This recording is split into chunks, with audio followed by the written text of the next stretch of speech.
오늘은 지난 시간의 기초적인 패널 추정법에 대한 보완 설명으로서 인위적으로 패널 데이터를 만들어서 패널 추정법의 전반적인 절차뿐만 아니라 앞에서 살펴보지 않은 다양한 형태의 기초적인 패널 추정법에 대해서 살펴봅니다. 우선 패널 추정법 몬테칼로 실험을 하기 위해서 가상적인 패널 데이터셋을 만드는 스테이터 프로그램부터 살펴보도록 합니다. 우선 난수를 발생을 시킬 때 필요한 시드를 부여를 합니다. 이렇게 시드를 부여를 하게 되면은 나중에 이 프로그램을 런을 했을 경우에 동일한 결과를 얻을 수가 있습니다. 동일한 난수가 발생이 된다라는 이야기입니다. 두 번째는 set observation 1000은 1000개의 관측치를 만든다라는 이야기가 되겠습니다. 개체별, 개인별 1000개의 자료를 만든다. 그러면서 개별 1000개 각각에 대해서 ID 변수를 부여를 합니다. 1부터 1000까지를 부여를 합니다. 그 다음에 연도는 2015년을 기초로 하고 X1, X2 변수를 각각 만들어줍니다.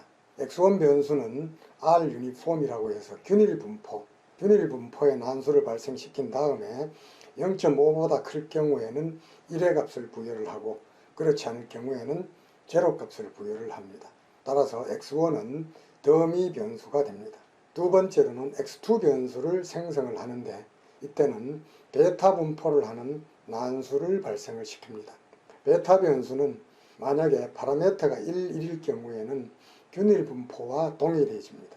그 다음에 2, 3 이렇게 해서 첫 번째 파라미터가 두 번째 파라미터보다 작을 때에는 오른쪽으로 경사진 이런 분포를 얻을 수가 있습니다. 그 다음에 그 반대일 경우에는 왼쪽으로 기울어진 분포를 얻을 수가 있습니다. 그리고 4, 4일 경우에는 거의 정규 분포와 유사한 분포를 얻을 수 있습니다. 그래서 X2는 우측으로 경사된 이런 분포를 보이는 난수를 발생을 시켰습니다. 그 다음에 노멀 분포를 발생을 시켜서 nu라는 변수로 만듭니다. 그 다음에 역시 노멀 분포를 만들어서 alpha1이라는 변수를 만듭니다. 그 다음에 alpha2라는 변수는 위에서 발생시킨 x1 플러스 x2에다가 역시 정규 분포인 nu를 합한 이런 변수를 만들었습니다. 그래서 여기에서 만든 id, 이어 x1, x2, nu, alpha1, alpha2는 관측치, 개체 1000개에 대해서 만든 것입니다. 그 다음에는 TO로 확정을 해줍니다. 1000개 개체에 대해서 이것이 5개 연도가 될 수 있도록 expand O 이렇게 해줍니다. 그런 다음에 연도는 이미 부여한 연도에다가 관측치 번호를 붙여서 연도를 새로 정리를 해주고 X3 변수는 역시 베타 분포를 하는 확률 분포로부터 난수를 발생을 시키고 그 다음에 X4는 유니폼 분포, 균일 분포에서부터 난수를 발생을 시킵니다. 각각 난수 발생시킨 데에다가 위에서 만든 누라는 이런 오차항을 더해줍니다.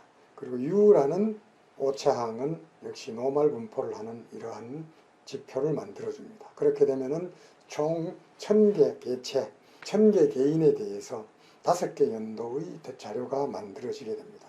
그런데 여기에서 X1, X2, nu alpha1, alpha2는 모든 개체에 대해서 동일한 변수입니다. 그래서 개체 내에 변이가 없는 변수다 이렇게 이야기를 할 수가 있고 밑에서 계산한 X3, X4, U는 개체 간에 변화하는 개체 내에서도 변화하는 이러한 지표가 되겠습니다. 그런 다음에 이번에는 Y 변수값 YRE, YFE라는 변수를 계산을 해줍니다. 각각의 파라미터는 상수항 1, 2, 3, 4, 5를 부여를 했고 파라미터 2에 대해서는 X1 변수, 파라미터 3에 대해서는 X2 변수, 파라미터 X3에 대해서는 4, X4에 대해서는 5의 값을 부여를 하고 위에서 계산한 알파1은 이 안에 들어있는 독립변수 X1, X2와 아무런 관계가 없습니다. 그런 의미에서 랜덤 이펙터가 맞는 그러한 데이터가 형성이 되고 YFE는 바로 알파2라는 오차항이 들어감으로 인해서 이 알파2 개체 고유의 특성을 나타내는 오차항이 바로 앞에 있는 X1, X2와 상관관계를 갖게 되는 이러한 데이터를 만들게 됩니다. 그래서 YRE는 확률 분포 모형에 적절한 데이터가 될 것이고 YFE는 고정효과 모형에 적절한 이러한 데이터가 될 것입니다. 그런 다음에 ID와 이어에 대해서 각각 패널 자료임을 선언을 해준 다음에 데이터셋을 완성을 했습니다.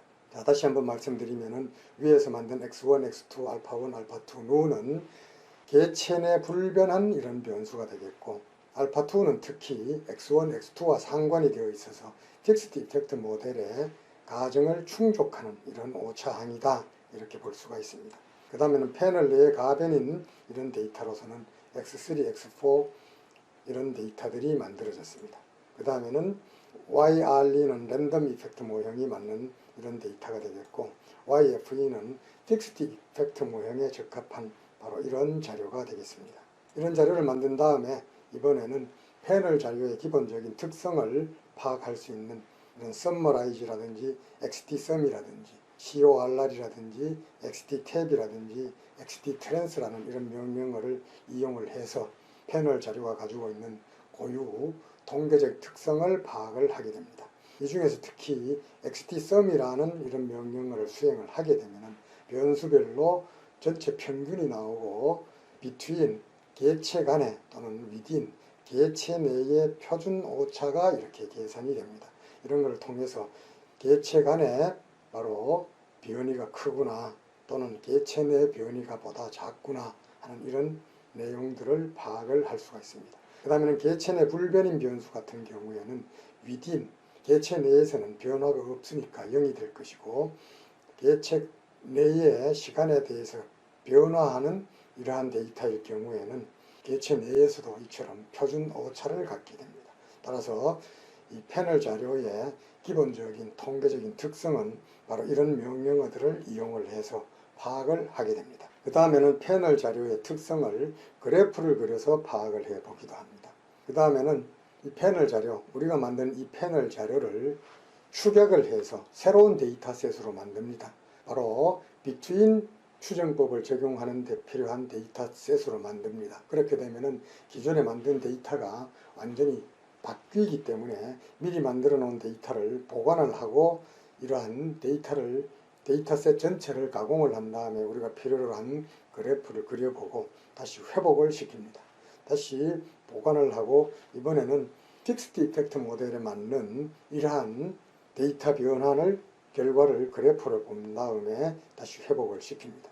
이처럼 우리 조금 전에 살펴본 XDSum을 통해서는 개체 내 개체 간 변이의 크기를 주의 깊게 관찰하자 개체 내 변이가 없는 자료는 표준 편차가 제로이다라는 것 파악을 하고 그 다음에 개체별 평균 자료를 구해서 비트윈 추정을 하는 데 사용되는 데이터셋을 만들어서 그래프를 그려보고 그 다음에는 픽스드 이펙트 모델에 맞는 이러한 데이터셋으로 변환을 한 데이터셋으로부터 그래프를 그려서 확인을 한 다음에 원래 상태로 회복을 시킵니다.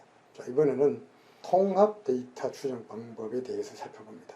통합 데이터라고 하는 것은 우리가 만드는 데이터가 패널 데이터이기는 하지만은 이 데이터를 그냥 시계열 자료와 횡단면 자료가 결합된 이런 풀드된 데이터셋으로 간주를 하고 그냥 회귀 분석을 하는 것입니다.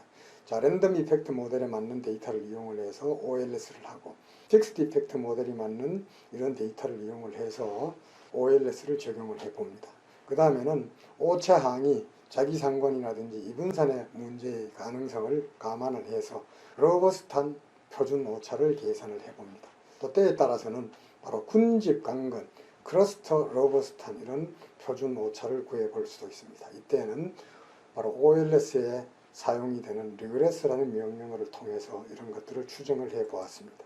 자, 다시 한번 말씀을 드리면은 우리가 사용을 하려고 하는 이 자료 데이터셋은 패널 데이터셋이지만은 단순히 통합된 자료로 생각을 하고 여기에다가 고전적인 최소 자생법을 적용을 하는 것이 바로 통합 추정법이다. 풀드 리그레션이다. 이렇게 이해를 하면 됩니다. 다만 패널 자료가 혼용 자료로 간주를 하고 OLS를 적용을 할 때에는 개체 간에 이분산 문제가 없다.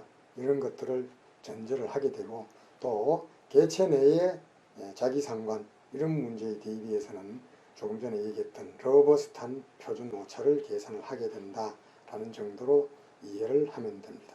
패널 데이터이지만은 패널 데이터라는 인식 없이 그냥 OLS를 적용을 한다 이렇게 보면 됩니다. 앞으로 우리가 스테이트 명령어를 다루다 보면은 VCE라는 옵션에 관란에 러버스트라는 이런 옵션을 많이 부여를 하게 됩니다. 강건한 표준 오차를 계산을 할 때, 클러스터 러버스트한 군집 강건한 표준 오차를 계산을 할 때, 그 이외에도 부트스트랩이라든지 제크나이프 이런 추정 방법을 적용을 할 때에는 VCE라는 옵션에다가 이런 바로 표준 오차 계산 방법을 부여를 하게 됩니다. 이번에는 역시 풀드 데이터에 적용을 하는 방법으로서 feasible GLS, FGLS 추정량을 구하는 방법을 살펴봅니다. 이때에는 xtrg라는 명령어를 사용을 합니다. 그 다음에 추정 방법이 population averaged, population averaged 추정 방법일 때에는 PA라는 옵션이 부여가 됩니다. 이 추정 방법을 적용을 할 때 러버스트한 표준 오차를 구할 때는 VCE 러버스트, 그 다음에 또 개체 내에서 자기 상관이 있다라고 이렇게 간주를 할 때는 CORR이라는 옵션에서 자기 상관의 차수를 이렇게 부여를 합니다. 자, 똑같은 방법입니다만은 랜덤 이펙트 모델에 맞는 이런 종속 변수, 픽스드 이펙트 모델에 맞는 이런 종속 변수를 사용을 해서 population averaged estimate를 구해 보았습니다. 이번에는 고정효과 모형을 살펴봅니다. 이미 살펴보았습니다만은 고정효과 모형 픽스드 이펙트 모델은 within estimate라고 합니다. 이때에는 역시 xtrg라는 명령어를 사용을 하고 고정효과 모형일 때에는 FE 옵션을 부여를 합니다. 다음 랜덤 이펙트 모델일 경우에는 RE 옵션을 부여를 하게 됩니다. 여기에서도 역시 VCE 옵션을 부여를 할 수가 있습니다. 자, 모집단 평균 추정량, 통합된 데이터, 풀드 데이터에 FGLS를 적용을 하는 방법이다. 개체 고유의 특성이 무작위적이기 때문에 이거를 평균을 하게 되면 평균이 제로가 된다라는 여기에서 바로 population averaged라는 말이 유래가 되었습니다. 따라서 패널 FGLS 추정량을 PA 추정량, population averaged estimate라고 합니다. 그다음 개체 내 모형, 고정효과 모형을 추정해서 개체별 고유 특성을 나타내는 오차항 알파 i를 제거를 한다 이랬습니다. 그래서 개체별로 바로 알파 i를 제거하는 과정에서 평균에 대해서 차분한 자료를 바로 OLS를 적용을 한다 이렇게 얘기를 했습니다.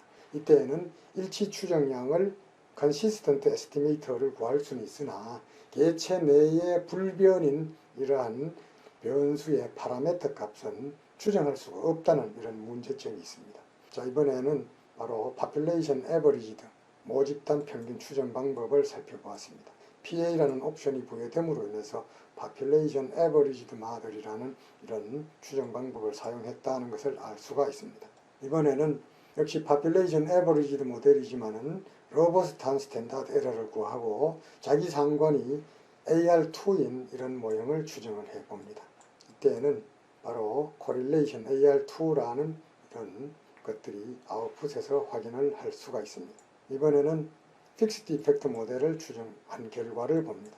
자, 픽스드 이펙트라는 옵션이 부여가 되었기 때문에 픽스드 이펙트 모델이 추정이 되었고, 픽스드 이펙트 모델의 가장 큰 특징이라고 할 수 있는 개체의 개별 효과를 나타내는 UI와 독립 변수가 상관이 되어 있다는 그런 전제를 보여주기 위해서 바로 correlation coefficient가 계산이 되었습니다. 그리고 픽스드 이펙트 모델에서는 개체 고유의 특성을 나타내는 오차항인 알파 i를 없애기 위해서 평균에 대해서 차분을 한다 이랬습니다. 그렇기 때문에 개체 내 불변인 자료를 평균에 대해서 차분을 하게 되면 그 값들은 제로가 됩니다. 그래서 우리 x1, x2 값, 개체 내 불변인 자료의 파라메터 값은 구할 수가 없습니다. 이번에는 패널 자료를 추정하는 방법 가운데 최소 자성 더미 변수 모형, 리스트 스퀘어스 더미 베리어블 모델, 약자로 LSDV 추정 방법을 써봅니다. 이때는 이미 우리가 살펴보았듯이 AREG라는 명령어를 사용을 하게 되고 더미의 변수를 나타내는 id가 매우 많기 때문에 observed라는 이런 옵션을 이용을 해서 더미 변수를 일괄적으로 이렇게 정의를 할 수가 있다 했습니다. 그 다음에는 일개 차분 모형이 되겠습니다. First Difference Estimate가 됩니다. 자, 역시 개별 주체의 고유 특성을 나타내는 오차항 알파 i를 없애기 위해서 변수를 차분을 한 모형을 추정을 하게 됩니다. 그래서 개체 내 불변 자료의 파라미터는 역시 추정을 할 수가 없습니다. 이번에는 Between Estimate입니다. 이미 데이터 가공 부분에서 살펴보았습니다만 데이터를 개체별로 평균을 해서 평균된 개체의 자료를 모아서 추정량을 구하는 것이 바로 Between Estimate가 됩니다. 이때는 Between이라는 BE 옵션이 부여가 됩니다. 일단 VCE 옵션으로는 Bootstrap이라는 것을 사용을 해보았습니다. 자, 이번에는 확률 효과 모형 이미 살펴보았습니다만 개체 간의 특징을 나타내는 알파 i가 독립적이다. 또 시간 변화에 따라 변화하는 오차항 EIT도 확률적이다라는 가정 하에서 feasible GLS를 적용을 하는 이런 모형이 되겠습니다. 개체 내 변이, 개체 간 변이를 모두 사용을 한다라고 할 수가 있습니다. 여기에서는 RE라는 옵션이 부여가 되고 때로 VC 옵션에서 로버스트한 이런 표준 오차를 구할 수도 있고 클러스터 ID라는 것을 부여를 함으로써 군집 강건한 표준 오차를 계산을 할 수도 있습니다. 자, 이번에는 조금 전에 살펴보았던 더미 변수 최소 자승법 AREG라는 명령어에 absorb라는 이런 옵션을 부여를 했을 때 바로 여기에 더미 변수가 정리가 되고 추정 결과가 보여줍니다. 그리고 역시 개체 내 변이가 없는 x1, x2 변수의 파라미터는 추정을 할 수 없다는 것을 보여주고 있습니다. 왜 그러냐 하면은 개체 내 불변 변수는 상수항이기 때문에 우리가 모형에 도입한 상수항과 퍼펙트 멀티콜리니어티 문제가 생기기 때문에 바로 이 파라미터는 추정을 할 수가 없습니다. 자, 이번에는 역시 상수항을 포함시키지 않고 차분된 모형을 추정을 해 보았습니다. 역시 개체 고유의 특성을 나타내는 알파 i를 제거하는 방법의 하나로서 차분을 한 모형입니다. 그것에 대해서는 군집 강건 표준 오차를 구해 보았습니다. 디퍼런스 된 변수이기 때문에 x3 변수에 한 번 디퍼런스 된 거다, x4 변수에 한 번 디퍼런스 된 거다 라는 노테이션으로 이해를 하면 되겠습니다. 이번에는 Between Estimator BE라는 옵션을 부여를 했습니다. 이번에는 랜덤 이펙트 모델 RE라는 옵션을 부여를 했고 그것을 통해서 바로 랜덤 이펙트 모델에서는 개체의 고유 특성을 나타내는 알파 i와 독립 변수가 상관관계가 없다는 것을 전제로 하고 있기 때문에 바로 이 부분이 제로가 나오게 됩니다. 우리가 패널 자료를 추정하는 가장 기본적인 추정 방법으로서 고정효과 모형과 확률효과 모형이 추정될 수 있다는 것은 이미 살펴보았습니다. 그런데 이들 모형 가운데 과연 어떤 모형을 선택할 것인가 하는 데 사용되는 바로 검증 방법이 이미 살펴본 하우스만 테스트입니다. 그렇지만은 이러한 하우스만 테스트는 자기 상관이 존재한다든지 이분산이 존재할 경우에는 통계량이 정확하지 않습니다. 그래서 이분산이 존재하거나 자기 상관이 존재할 때 이때 적용할 수 있는 하우스만 테스트가 바로 로버스트 하우스만 테스트입니다. 자, 이 테스트는 바로 사용자 작성 프로그램인 r하우스만이라는 이런 명령어를 사용을 합니다. 그래서 이 부분을 런을 해서 이 명령어를 인스톨할 필요가 있습니다. 그 다음에 문락 또는 먼드렉 테스트는 바로 개체별로 독립변수의 평균값을 이렇게 계산을 합니다. 개체별, id별로 x3 변수와 x4 변수의 평균값을 계산을 한 다음에 이 평균값을 회기 모형에 포함시켜서 추정을 한 다음에 이 추정 계수의 파라미터가 모두 제로라는 이러한 가설을 검증하는 것들이 바로 문락 검증이 되겠습니다. 문락 검증의 추정 결과를 한번 봅니다. r하우스만 바로 픽스드 이펙트 모델에 맞는 데이터를 이용을 해서 픽스드 이펙트 모델로 추정하는 방법, 픽스드 이펙트 모델에 적정한 데이터를 이용을 해서 랜덤 이펙트 모형으로 추정한 이런 방법의 선택 문제를 살펴보는 겁니다. 자, 클러스터 로버스트 하우스만 테스트 귀무 가설은 추정된 파라미터의 차이가 크게 없다라는 겁니다. 검증 통계량 p-value는 0이 나왔습니다. 자, 0이 나왔으니까 이 귀무 가설을 기각을 하게 됩니다. 기각을 한다는 소리는 검증 결과 1% 유의 수준 하에서 두 모형의 파라미터 값의 차이가 없다는 가설을 기각을 합니다. 그래서 바로 고정효과 모형을 채택을 하게 됩니다. 이때 사용된 데이터는 고정효과 모형이 적절한 이런 데이터 YFE라는 데이터를 사용을 했습니다. 그러니까 고정효과 모형이 당연히 적절한 결과로 판단이 되어야만 됩니다. 이번에는 랜덤 이펙트 모형이 적절한 이런 데이터를 만들어서 여기에다가 픽스트 이펙트 모형 추정 방법을 적용을 하고 랜덤 이펙트 모형이 맞는 데이터를 이용을 해서 랜덤 이펙트 모형을 추정한 이 두 모형을 역시 강건 하우스만 테스트 결과로 살펴보는 이런 예가 되겠습니다. 역시 귀무가설은 두 추정 방법의 차이가 없다. 자, 이번에 p-밸류는 0.36으로서 귀무가설을 기각을 할 수가 없습니다. 기각을 할 수가 없다. 그것은 무슨 소리냐면은 랜덤 이펙트 모델을 선택하게 된다 이 얘기입니다. 당연한 얘기입니다. 왜 그러냐면은 우리가 만든 YRE라는 데이터는 바로 랜덤 이펙트 모델에 적정한 데이터였기 때문입니다. 자, 그래서 우리가 인위적으로 고정효과 모형이 맞는 데이터를 만들고 확률효과 모형이 맞는 데이터를 만들어서 다양한 추정 방법을 적용을 해보고 나중에 어느 모형이 보다 적절한가 하는 것을 테스트를 해보았습니다. 자, 그래서 고정효과 모형이 맞는 이런 데이터를 이용을 했을 때에는 픽스드 이펙트 모델을 사용하는 것이 적정하고 랜덤 이펙트 모형에 맞는 이런 데이터에 대해서는 확률 효과 모형을 적용하는 것이 적절하다라는 이런 사실을 우리가 인위적인 데이터를 만들어서 살펴보았습니다. 이번엔 문락 검증입니다. 자, 평균을 구하고 개체별 평균을 구하고 이 개체별 평균은 회기식에 집어넣고 이것을 결합적으로 테스트를 했습니다. 귀무가설을 기각을 했습니다. 1% 유의 수준 하에서 두 변수의 파라미터 값이 모두 0이라고 하는 귀무가설을 기각을 해서 고정효과 모형을 채택을 하게 됩니다. 당연한 결과입니다. 왜냐하면 우리가 사용한 종속 변수 YFE는 픽스드 이펙트 모델의 적절한 데이터였기 때문입니다. 이번엔 확률 효과 모형에 맞는 데이터에 문락 검증을 해봅니다. 귀무가설을 기각을 할 수가 없어서 확률 효과 모형을 채택을 하게 됩니다. 확률 효과 모형이 적절한 데이터를 사용을 했기 때문에 이것은 역시 당연한 결과입니다. 자, 지금까지 우리가 간단한 기초 패널 자료를 이용을 해서 기초 패널 분석법에서 살펴보지 못한 다양한 형태의 추정 방법 그리고 여러 가지 문제가 있을 경우에 모형의 선택 문제와 관련된 강건 하우스만 테스트 또 문락 검증에 대해서 살펴보았습니다.